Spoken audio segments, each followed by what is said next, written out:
Welcome to Massive Beers. My name is Matt. We do the beer stuff here.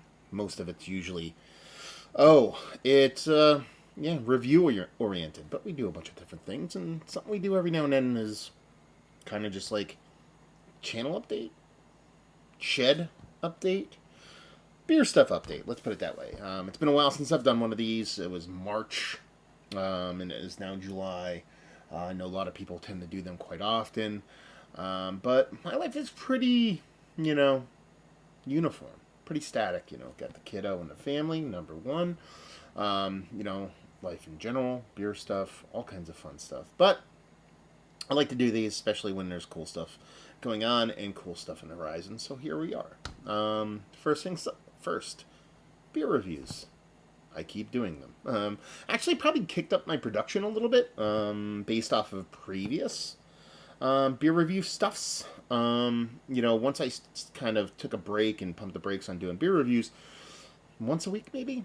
You're getting reviews now. You're getting like 3, 4 a week, somewhere around there, and I think that's kind of the sweet spot for me. That's like 1, maybe 2 times a week I do beer reviews, and then we're good to go from there. Been doing some interesting stuff. Beer that has been sent to me, viewers and brewers. That's always been kind of like the whole like larger swath of beer reviews I do, but I've been trying to grab unique stuff off the shelves, whether it be just stuff that I've continually passed by, new school stuff, or more specifically old school stuff. You watched the channel, I've been doing a lot of like massive beer review classics, which is me kind of going back to beers that I kind of maybe cut my teeth on, or some of the older school beers that either I reviewed in the past or just never got to, and just kind of passed them by now for some bizarre reason. Well, I've been picking up those, and actually, it's been kind of a fun journey. I'm gonna say maybe 5 deep on that, and it's been pretty fun. It did Gudendrak, it did Skull Splitter, did Maudit, the beer that got me into craft beer. So it's been a really kind of fun journey, kind of diving into that stuff.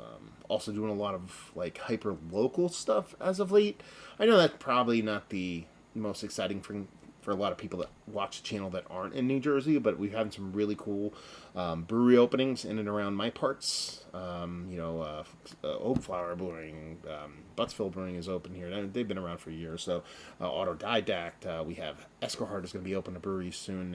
I've done a couple of their beers, but they're doing stuff at a 12% project, but they're going to be open actually only like 30 minutes away from where I live, which is really, really close for me. So it's been a lot of really cool kind of going back to the old school while also exploring the ultra new school, which is stuff that's been kind of popping up and stuff like that. And a lot of beer plans. That's the kind of thing. Like the pandemic and all that stuff. There's only been like, God, maybe a couple visits here and there. We had Beer Tour Palooza last year, but other than that, I really haven't been like connecting with a bunch of different people, which is kind of sad. But now that we've gotten, not that the pandemic's over, but we've gotten over that hump, and I have this space kind of built out, it kind of affords me the opportunity to kind of like meet up and have people come and hang out, because where I live now, very small. It's basically an apartment attached to a farmhouse, because my family runs a farm, or my wife's family runs a farm. They're in the main house. Me and wife and Micah, the kiddo, live in that separated part. So it's like, if I get like 2 or 3 beer people in my little space, it's a little intrusive, especially with the kiddo. So now that I have this out here now, it kind of affords me to kind of have people over and be a little bit loud and raucous. And that actually started this weekend, oddly enough, in a kind of cool turn of events. So if you watch the channel closely, and if you've watched it closely over the past several years, you would know that a gentleman by the name of Ralph from Florida would send me beer. He was the original shock and awe King Shoulda Fuck Mountain of beer mails. He would send me beer mails of like 20, 30 beers in a beer mail constantly, all the time. He still sends me beer mail, but it's like once a year, and it's only like 1 or 2 beers, because he makes beer now. So when we originally got introduced on the internet, he was this craft beer enthusiast, much like all of us. And since then, he's morphed his way into the industry, worked his way into the industry, morphed. What is he? Some kind of weird entity. And lo and behold, he's now the head brewer of Barrel and Monks Brewing. I've covered a bunch of their beers well before Ralph worked there. Or actually, I might have reviewed one or two things before he even sent me any of their stuff. And ended up, kind of just getting a job there, becoming a brewer, becoming an assistant brewer, becoming head brewer, and it's been pretty cool. And watching that journey kind of progress, someone that's watched your videos now kind of runs and owns a brewery. That's not actually, weirdly enough, not unique. The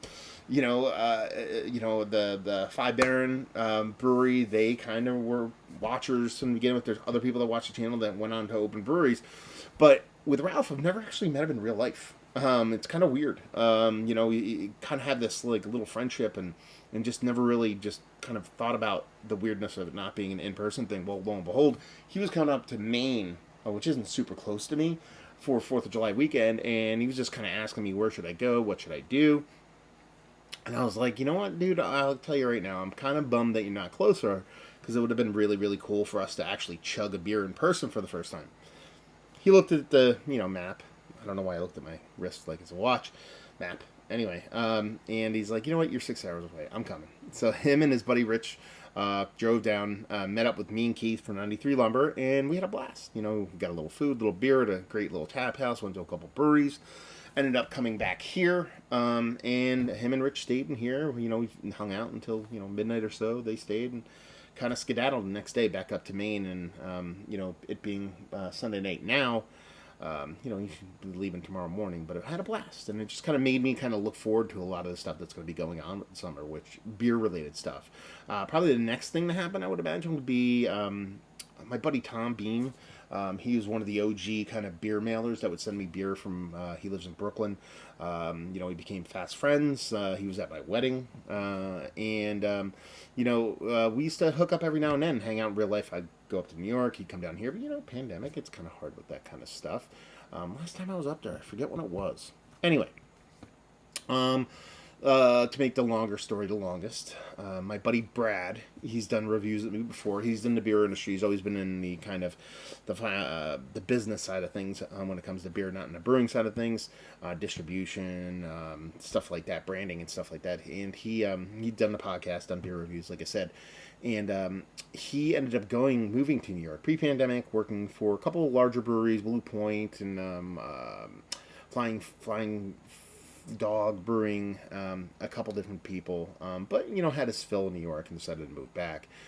While he was out there, him and Tom became really good friends, and most of the time when I go out there, we'd all kind of hang out as the three amigos kind of stuff. And with Brad moved back, I'm out here. Tom's like, man, I gotta come back out there and just chill. So he's looking to carve out some time, come out here, and stay for a day or two, and have Brad come down. So that should be a really good time. We'll probably do a bunch of beer reviews and do all that kind of shenanigans stuff that we do when we all get together. Third one, which is always a little bit tentative when you're talking about overseas trips. Hopefully I'm not bursting his bubble. Is it James from Rampant Lion Beer Reviews?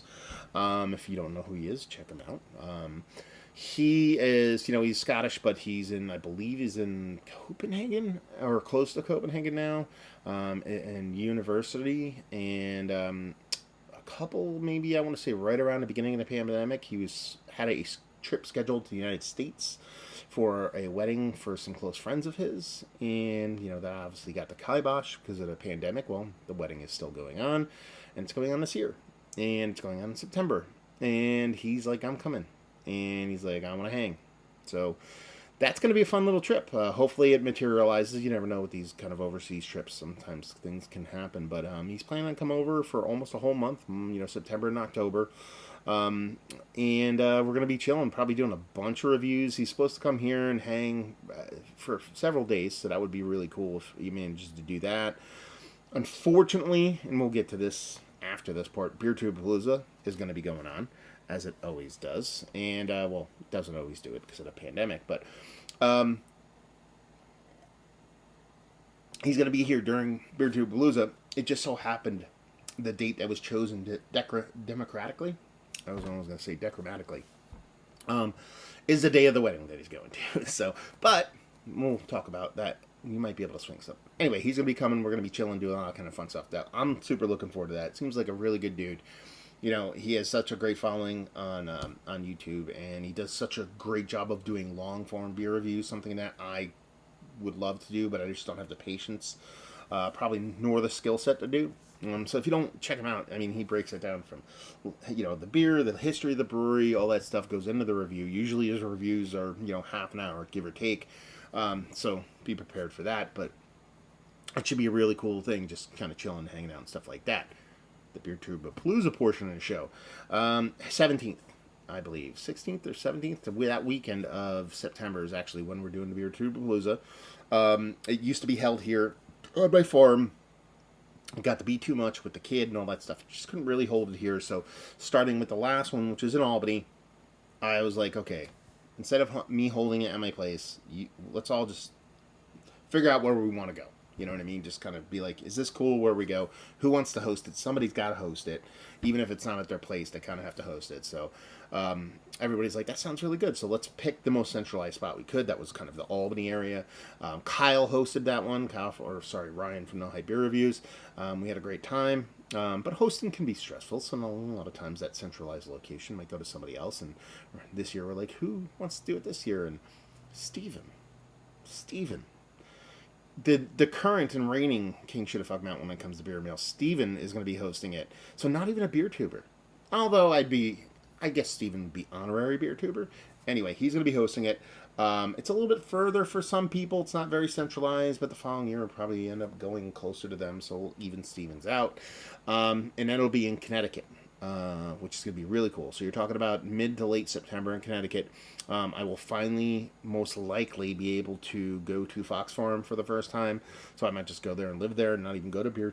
But anyway, we should have the whole crew there. Who knows? It can be a little bit of a haul for some people. So hopefully everybody shows up, and obviously we'll have a blast there. Steven has his own place, so we don't have to worry about an Airbnb. And just kind of chill and do the whole hang out and do the beer review thing, which is what we do. It's kind of long and short of it. Not so short of it when it comes to like the beer happening stuff. Podcasts still exist in some form or some format. I actually have a podcast in the can recorded at the end of last year. I still haven't posted it. I have to do that with Plan B Brewing. There's been a couple podcasts I've tried to wrangle together for important economic and social topics that have been going on within beer. They just haven't materialized, but I'm getting closer to the point where I can actually do that now that I have the studio set up here. I could hypothetically do like remote stuff in a high quality fashion, which is ultimately the goal, so I don't have to travel as far, because I've pretty much done a podcast with everybody locally here. So the podcast is still kicking and all that kind of fun stuff. I'm trying to think if I'm missing anything else. Not really. We can just do a little shed tour now and show you where I'm at as far as just like updates and it's stuff will kind of look the same, but maybe a little bit different. So, I mean, if you're watching this now, this is essentially the view that y'all get when I do beer reviews now, but it's not the camera that I use. I'm actually had my iPhone here. And this is my setup as it exists kind of now. We'll kind of go from section to section of the shed and what's going on. I still have my Mac Pro, still have my Windows PC. Those hasn't changed. Monitors haven't changed. A lot of stuff. My iPad, keyboard, sound system. That I had last time. I don't think I went too far into it, but it was a Zoom track recorder where I can control all the sound in here, and we'll get to all that. My digital synth stuff, all that fun stuff. Probably the biggest addition I've gotten is this little sucker here, which is an Elgato Stream Deck. It's like Stream Deck something plus, or I think it is. Anyway, I don't know what it is. It's mainly built for gamers. That's what that's for. It's for gamers to do a bunch of streaming.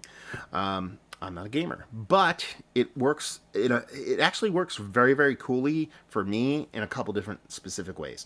One, I can actually disconnect it and hook it up to my musical stuff and use it as a MIDI controller, where I can do soft synths and do kind of sequencing stuff, because I have a sequencer here, but I can control it certain stuff with this, so it acts as a fun little toy to use as an ancillary thing when I do music stuff.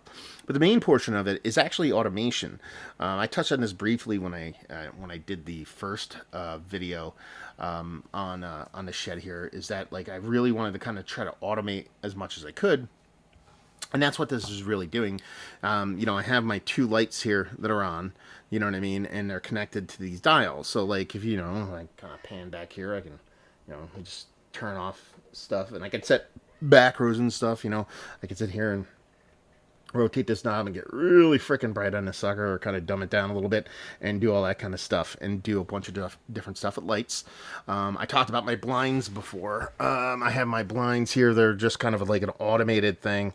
Let me move that. Where I click a button and the blind goes down and whatnot. And I have a remote for this to where I could do the same thing. Click a button. But I'm gonna put that through here. But the IKEA dongle that controls everything is relatively new, so they haven't created reliable macros for that yet. So that's going to be a thing where I can actually control the lighting. And it sounds kind of dumb. You're like, okay, you have blinds, you're going to control them. But like if it's light outside and I want to do a review, it's actually really bad to have all that natural light in here. You kind of want to have a controlled lighting. So just be able to automate all that kind of stuff.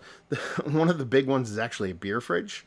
That fridge. If you actually are sharp-eyed, that beer fridge is new. It's not my old one. My old one, it still got cool, but it didn't get like cool. It would get down to like 50, 52 degrees, maybe. I like it to be right around 46. So I kind of wanted something that was get a little bit colder, actually a little bit bigger, not that much bigger. And this kind of fit the bill. This is one of those kind of like Pepsi fridges that you see on counters at stores. Oh, my air conditioner kind of popped on, I think. Anyway, so it's like, there's a little bit more capacity to it. It doesn't look all that much bigger, but it gets colder. There's a bit more room to it. But the thing is, it's noisy. My old one was noisy. This is noisy. No shit, Sherlock. It's a refrigerator. It gets noisy. So it's off right now. So if I click this button,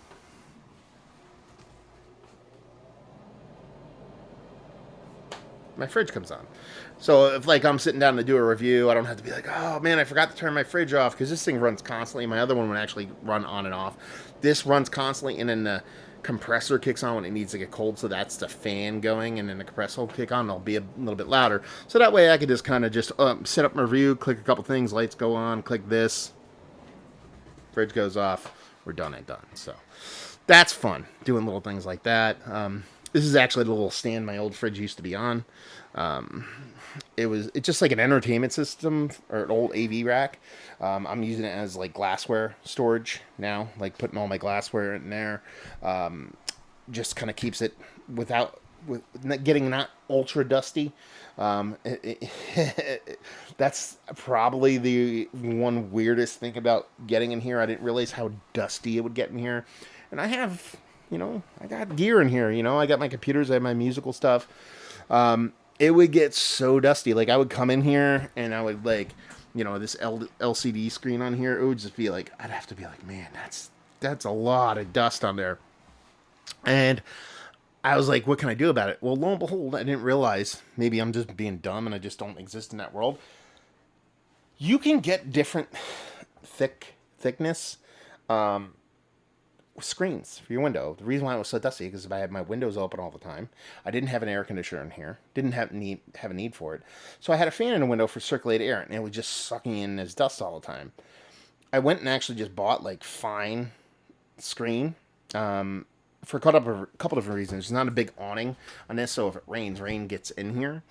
Even if the window's open, the screen's up because it splashes through. The rain doesn't splash through here anymore through this screen. You can't really see because the window's in there.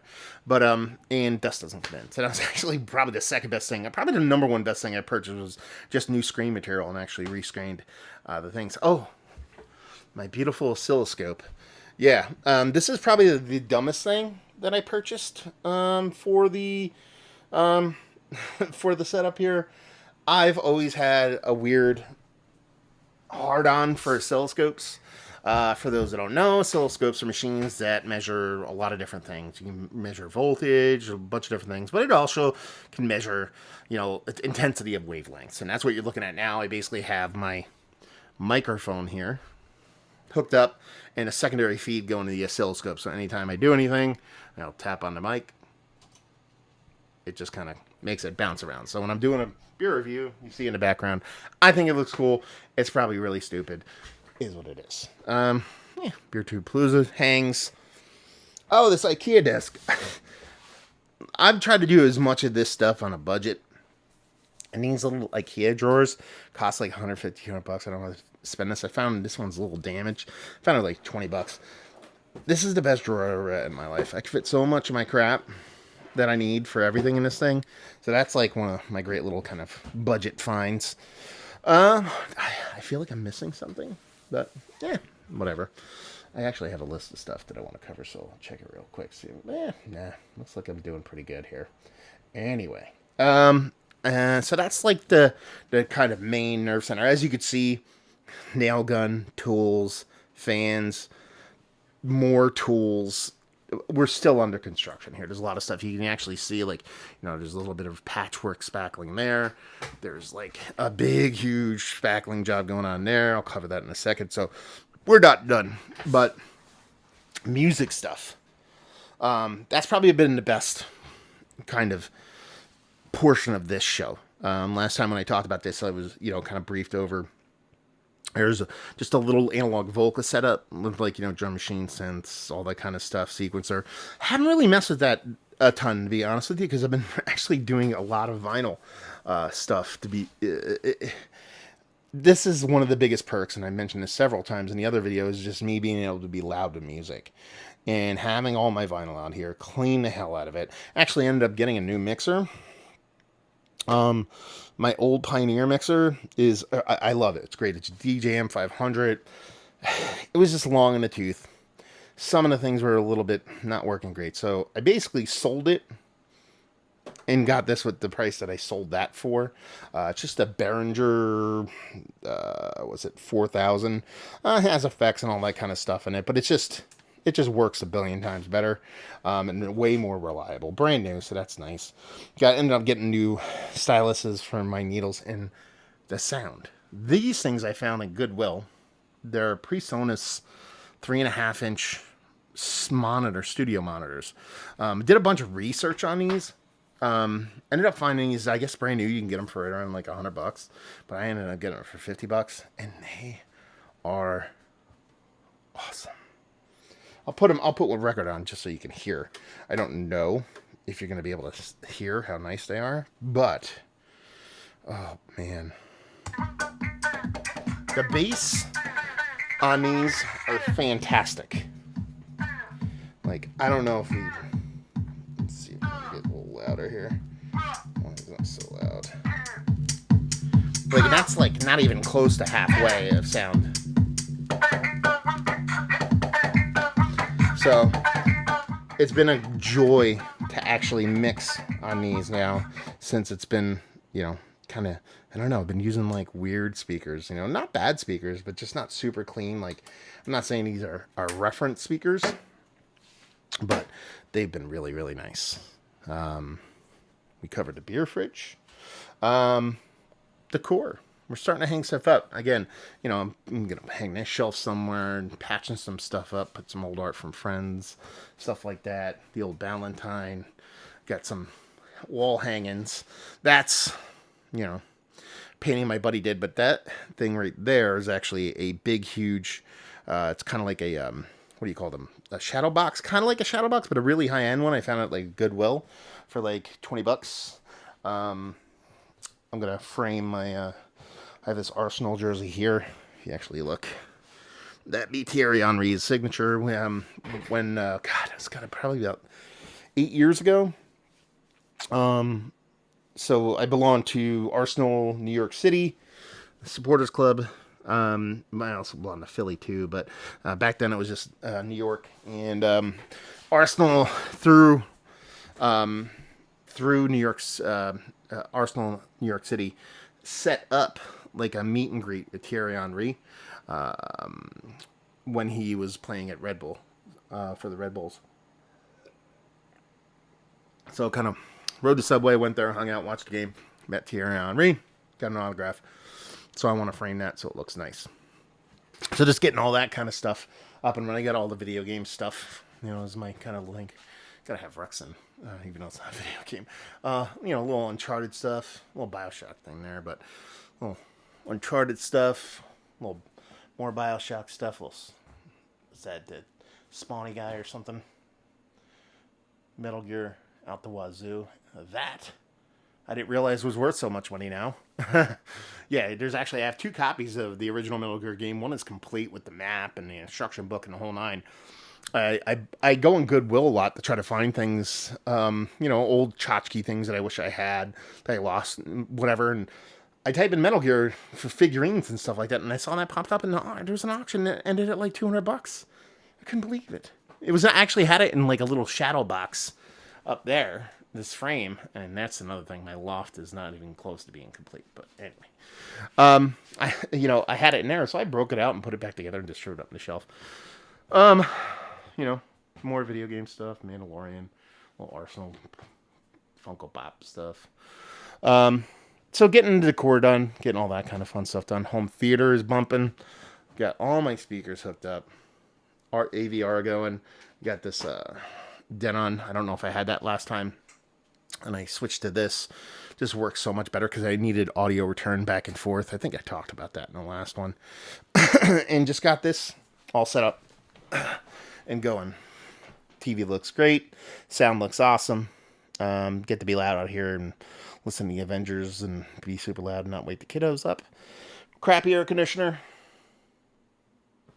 The have not, as you can see, still running a bit off of extension cord. Don't have the main power kind of hooked up yet. So I'm going to have a split AC actually go there. I actually have it. I just have to get the main power hooked up first. Sub panels behind there. Just haven't got it hooked up yet. I'm scared of electricity, so I'm dragging my feet on it. And I ended up framing out a bunch of stuff. Like I said, I had to do this conduit here for cabling. I got to paint that, but ended up framing out and doing the sills and stuff. Those weren't done last time. I got to do a little caulking to kind of put in the seams here. When you do stuff like this, you're supposed to come all the way to the edge so you don't see that secondary piece of wood. But with my automatic blinds here, I did a cutout, and this actually stops right here because this needs to be, I have to access this. I can't overlay it at all because I got to get into the battery and stuff like that. So ended up finishing out the frame and all that stuff. Did all the framing on everything else is done except for this one piece here because it's behind everything and I'm being lazy about it. It came out pretty nice, and I don't know if I missed anything. I think that's pretty much it. Let's see. Yeah. I think that's it. I think that's it for the tour. As I said, still a ways to go with the some of the stuff. Fixing up that spackling. Oh, that big hole there. That was going to be a heater, but now that I got a split AC, I'm not going to need it. Plus, I have a radiant heater, so that was an in-the-wall heater. It was loud, so I'm going to patch that up. This couch, this thickness of the arm rest, when this is completely against the wall, I'm going to have a shelf go over and meet over there for man, words are hard. For just additional storage and putting stuff, people can put stuff there while they're sitting there because space is limited in a place like this. But if you actually also look at my TV and my speakers, there's more space on that side than there is on this side, just because of the way the studs ended up. I couldn't center the TV. If I put a piece of wooden wall, I could have centered it. I just didn't. So if I put in that nice little shelf there, it'll give perceptionally the idea of balance. And that'd be that. Crappy air conditioner's kicking on. Had a leak today, so it's a little kind of crappy over there. My sweet coffee table I haven't refinished yet. That is needs to be redone. And yeah, mostly rocking video games. The 2 controls I have, one hooked up PC, one hooked PlayStation 5. Just finished up doing The Last of Us 1 and 2. I actually ended up doing, 1 on the PC and then 2 on the PlayStation. Everything is bi-directional, so if I have anything hooked up over here, I can watch it over there, vice versa. I have my computer come through here and go over there and just nerd out to a bunch of different stuff. And then I have this random TV which never gets turned on, and whatever. You can see the wood beams and crap are still there. I'm going to put the faux stuff up shortly, hopefully. So there you go. Quick little tour of what's new. The only other thing, oh, my camera. I'm very proud of this, actually. So I want to talk about it. This is my Sony camera. Everybody who's had this ZV-1 knows it's super annoying to take a memory card out of this thing when it's in this cage. There's a cage here. So the way I have it set up now is when I go to record, all you gotta do is hit that, hit record. When I'm done, I have it on this little winch ball set up here. This sucker just rotates down and I can access this little door here. I wanted to show it off because I'm super proud of it. That's it. That's all you get. So hopefully you guys enjoyed this little tour. We'll update the channel, update what's going on, all the fun stuffs. Hopefully you enjoy me finally finishing the shed in a billion years. Hopefully you enjoy all the meets and greets and the fun stuff that we do moving forward with Beer Tube Blues and people visiting and all that stuff. Hopefully you're enjoying some good beer right now. Hopefully see you next time. Cheers, y'all.